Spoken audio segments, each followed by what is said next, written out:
Hey everyone, welcome to Keto and Crime. It's a very cloudy, rainy day here, so the light isn't that great. As I said, I'm doing this in between work meetings and stuff, so I don't have time to bring out my big camera setup. I do apologize. When I do a scripted video, I do much better. But welcome. If you're new here, my name is Tracy. I do true crime, horror movie reviews, dark history. I'm also have been following the Daybell cases since they first broke, and I have over 150 videos, including reviews of all these crazies books, so check all that out. But today I'm here to talk. If you're seeing this when it first drops, it's Friday, May 17th. I'm speaking to you about what happened on Thursday, May 16th, in the Chad Daybell trial going on right now in Fremont County, Idaho.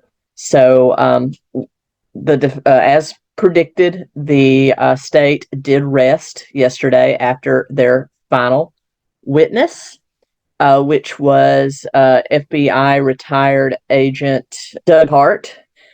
And basically Lindsay Blake brought him on, very first witness, and he basically talked about various things, including the investigation when they first started it, looking for Tylee's Jeep, the search for the children's bodies, as well as lots of texts and emails from some of those iCloud accounts, including the 𝗟𝗀𝗃_𝗀𝗃, as well as 𝗟𝗀𝗃_𝗃𝗀's, as well as the final pictures we ever saw of the children alive, and all of those things as they line up with the timeline that's already been established, with us knowing that Tylee most likely died between September 8th and 9th, buried on the 9th. JJ most likely died between September 23rd and 24th, buried around that time. And of course, Tammy died October 19th.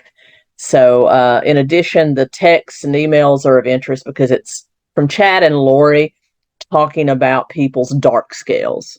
Remember the dark scales that we think led to all of these, or was there reasons for all these murders and deaths? And so he's basically taking all these texts, all these things, talking about the dark scale and lining them up with how long it took from the time they were pronounced dark to the time that they died. In most cases, it was about 30 to 90 days. So, yeah.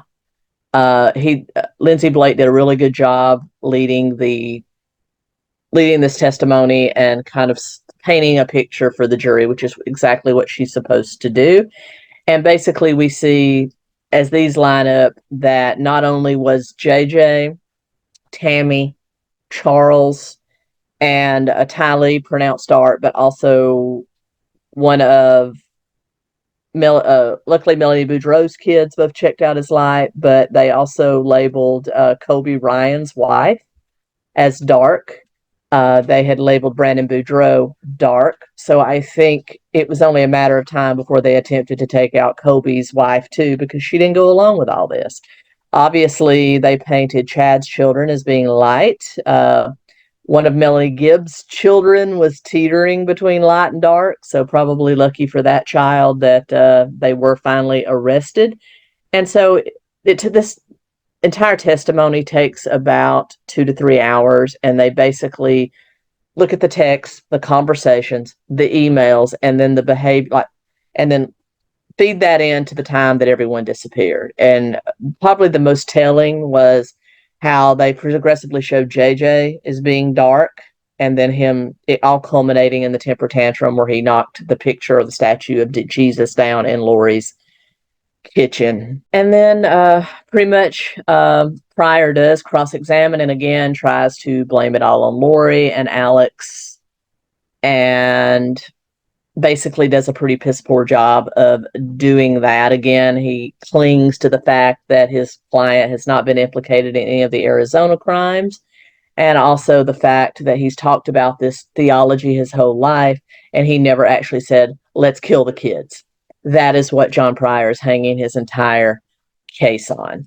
So the state rests just before lunch. There is a quick lunch break, and then they come back to talk about some defense motions. Basically, now that the prosecution has rested, Pryor is attempting to have every single charge dismissed for lack of evidence. He's basically saying that the state has not proven their case, and he wants all of the charges dismissed.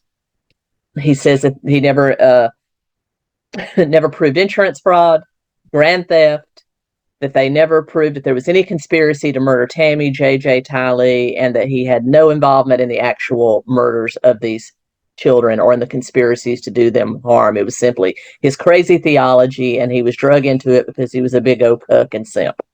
That's essentially what Pryor is saying.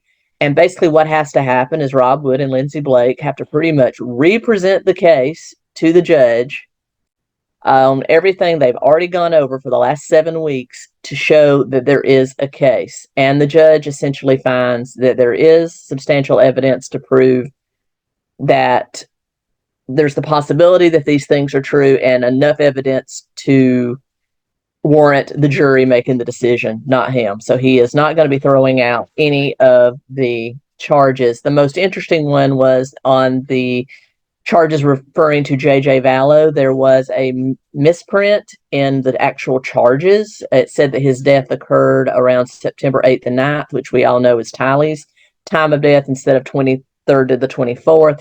So they wanted to dismiss that charge dismissed based on a clerical error. Now that the lack of evidence has been thrown out, it's a clerical error.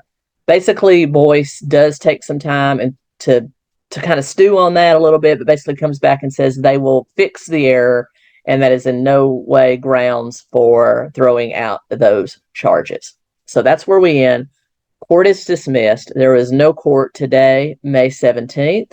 So it will pick up with the defense's case on Monday, the 20th, and I'll be back with you on the 21st to go over. I think this was Pryor's Hail Mary, because he knows that, I don't know who his witnesses are going to consist of, but I don't see them proving anything except what we already know.